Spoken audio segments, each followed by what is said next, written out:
What's up, guys? Welcome back to the Azura Media Club, home of the Bad Girl Coven. Today, we're talking about the incredible movie, The Incredibles. I'm your coven leader, Emily, and yeah, let's do this. Let's get incredible. So I remember actually seeing this one in theaters back in the day, multiple times. I loved this movie. I saw it with my mom. I saw it with my dad. You know, I saw it a bunch of times, and they used to show this in school. Like when there'd be like just they'd want to show a movie instead of doing something. This was one of those. I think Finding Nemo was one of those too, but like I don't remember that one as much. Anyway, this movie was awesome. To a 12-year-old me, this is like the coolest movie ever. And to the 32-year-old me, 20 years later, God, this is the 20th anniversary. I didn't even realize. It's still fucking cool. It's still great. What a great movie.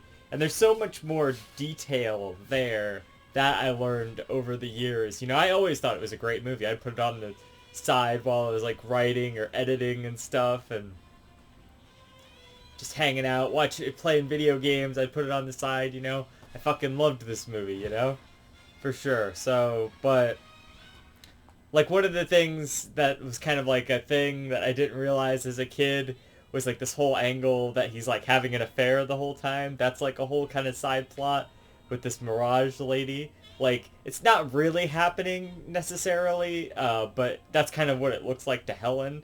I thought it was more just about, oh, she doesn't know where her husband is, and that's kind of, a bad deal, and he's lying and all of that, but like, it's really implied that that's kind of it's not even implied, it's there, that's like what they're going for, at least metaphorically. But yeah, anyway, so I like this movie for a lot of reasons. Pixar's got a lot of variety in their like genres and whatnot, and it kind of starts here.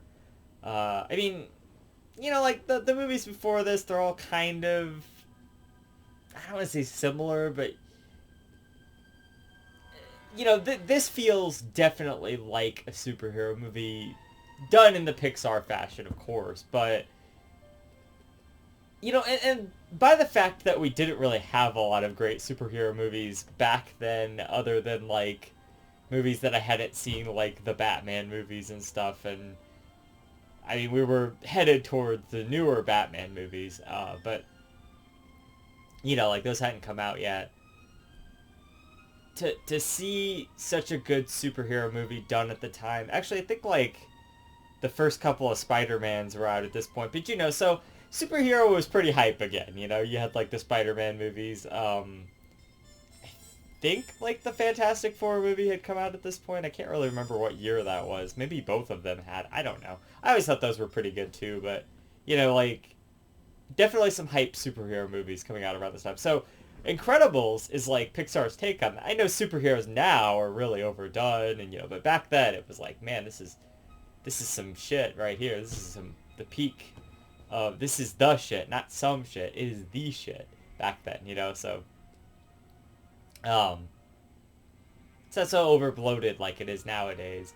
And even the powers are very similar to like the Fantastic Four. The only one that's different is like Dash has like the running ability, so he's more like the Flash rather than like Johnny Storm or whatever, the fire guy. So but invisibility power, stretchy power, strength, like all kind of like the Fantastic Four powers, so that's interesting. But but it's like a superhero family. You don't really see that often. That's kind of a unique angle to it. At first it's like back in the glory days, it's like Mr. Incredible and Elastigirl and like Frozone are all there doing their thing. And the opening to the movie is such an incredible like establishment of all these things. It's so efficient. The movie is so efficient at doing things, but later on it's like, there's other things going on. The beginning, it's like, it's just a superhero doing like his day. I mean, he's getting married and stuff that day, and he's like, oh, I got time, I got time. You know, he goes and saves a cat in a tree, stops a bad guy with that same tree, and then like saves a guy from like jumping off a building, and he like crashes into this building, and then when he does that, there's like a bon voyage is in there also, so he stops that, you know, he stops bon voyage, and like Incrediboy is there, and he's like, I'm your faithful ward, I can, you know, I can do everything, I don't have superpowers, but I made superpowers myself, and he's like, fly home, buddy, you know, so there's like that whole thing. It's all really great at he saves the train, which they're ungrateful later also. All of these things that he does that are necessarily good things in a way, get him in trouble and basically make the superheroes have to go into, you know, into hiding. So, so that's interesting, you know, it's like, it's a world that had superheroes, and then now the superheroes are still there, but they're in hiding because they're not supposed to be using their superpowers anymore. So that's kind of cool. But it's like, it's a really excellent way of establishing everything, you know, especially like the villain. You don't expect this kid to be the villain, but then like he becomes the villain later, and it's not like just some throwaway character. He has a good motive for being this villain. I mean, you know, he's kind of whiny in the sense that like he spends his whole life trying to get this revenge on Mr. Incredible, but it's like that actually gives him a good motivation and purpose, and there's lots of layers to it and stuff too. And he's like, at the great scene where he's like, you caught me monologuing, because they have this like dialogue about monologuing earlier, him and Lucius do, Mr. Incredible that is, and Lucius, Frozone. So it's like, it's great. And then all sorts of things like that. Like everything kind of connects. Everything works. It all makes sense. There's no like wasted scene. It all kind of has a purpose in the developing characters, or like showing us something about the characters. And it's a Brad Bird movie, you know, and he's good. He like, I've seen, like, I'm sure I've seen other, well, he did like Ratatouille and stuff later, but like, you know, I like him. I like his work. Michael Giacchino, fucking soundtrack, you know, he did like later Pixar soundtracks like Inside Out, like fucking so good. Such a good composer. You know, fucking Up, that stupid that's stupid. The amazing Up music that always is fucking tear jerking, that's him, you know, so like the soundtrack is fucking incredible, though. It just, it captures the energy so well at whatever moment, you know, if it's got to be emotional, if it's got to be, like, action-packed, it's got it. It's great. It adds so much to the movie. And visually, it's a great looking movie, too. They tried to, like, kind of not do as much humans in the last several movies, because humans are harder to, like, animate and, like, stuff and make look good.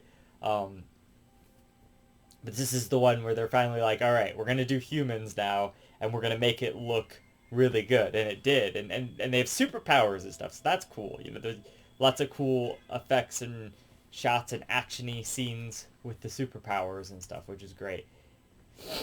And, you know, it's like, so Mr. Incredible, basically Syndrome's whole purpose is to defeat Mr. Incredible so that he can be the only hero to like save the day from his robot, which is like an AI that learns and stuff.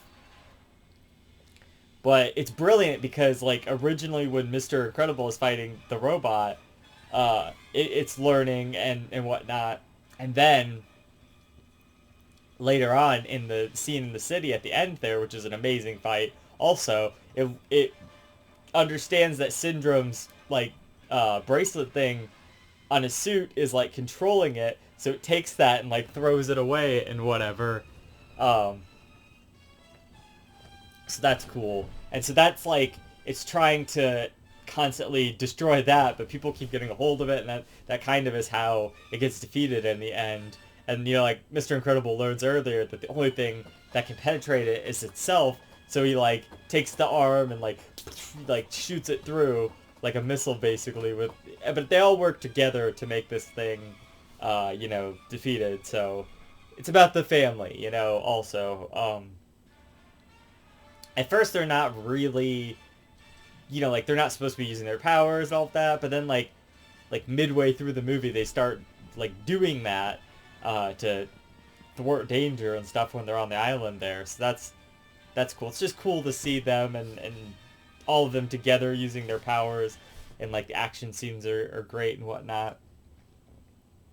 Um, and it's just like a great like world, like world building.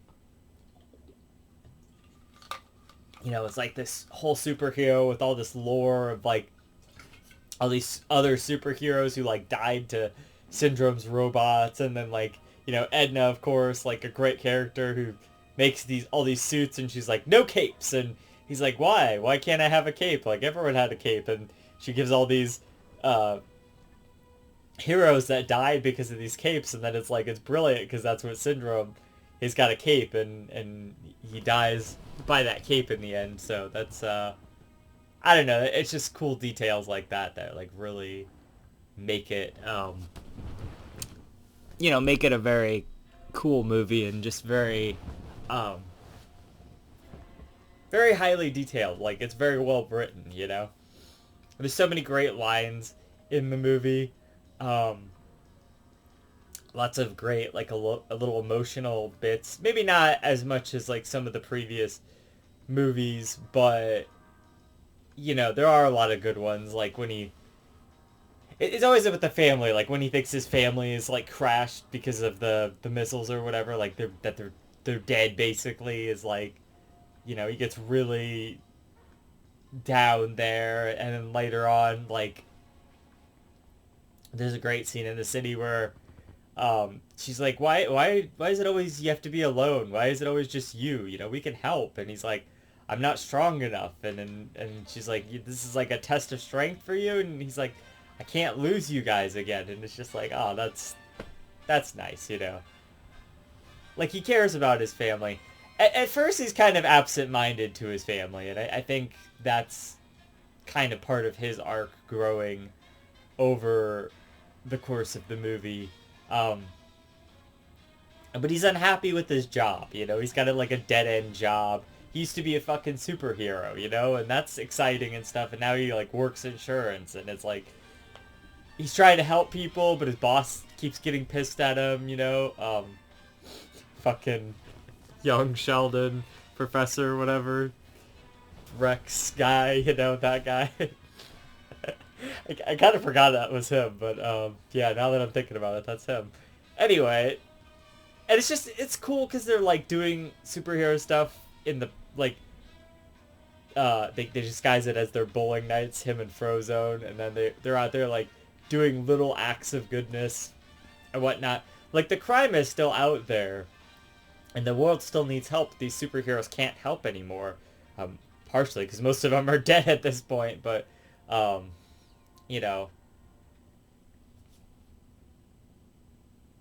don't know. Like it's just great. Everything about it is great. It's just really well written. It's really well done. Every moment of the movie is just fun to watch, and there's so much good visual stuff going on, and character work, and like the story. There's like you keep going with the story. It keeps like expanding, and all these little mysteries like come together at points. It's good. It's great. I don't know. It's just it's just so well done. There's so much. It's so intricately done too. It's so well written that all the pieces kind of like fit together super well. It's good foreshadowing, like things from before will come into play later. Little lines like coexist, or like they'll bring up lines again, like from the beginning. He's like, we're superheroes, what can happen? And at the end she says the same thing back to him, like Mrs. Incredible, or Elastigirl, or whatever, so yeah. Damn it, Pixar, you've done it again. I don't know why that line always sticks with me too. beginning, he's like, "You've done it again." Yeah, no, it's just great. It's great. And of course, like I said, having seen this in theaters and like watching it back then, like it was just epic. It was so good, and it's basically like the perfect superhero movie. Like if you want to get down to it, and it's definitely like one of my more favorite Pixar movies. It's kind of hard to say, but I might. I believe last time I made a list, it was in the top 10 or the top, not the top 10. Of course, the top 10, but like the top 5 Pixar movies. So, but yeah, it's great. Great villain. Great characters. The sequel is, it's okay. We'll get to it, but the original is a classic Pixar movie. They just keep doing hit after hit after hit. These are just some of like the best movies, especially the best animated movies. Like Disney can learn a lot from these earlier Pixar movies. I don't know what they need to learn to get themselves back on track, but God damn it, look to the past, and that is not to say make sequels to these movies. It is to say make movies as good as these movies, so. Get your shit together, Disney. Pixar's still doing pretty good. So, yeah. Incredibles, it's great. I'm going to give it like a 9.7 out of 10. So, until next time, this has been Emily with the Azura Media Club. Stick around, subscribe to join the Bad Girl Coven and to see more Pixar reviews. Until next time, never forget magic comes from the heart. Emily, out.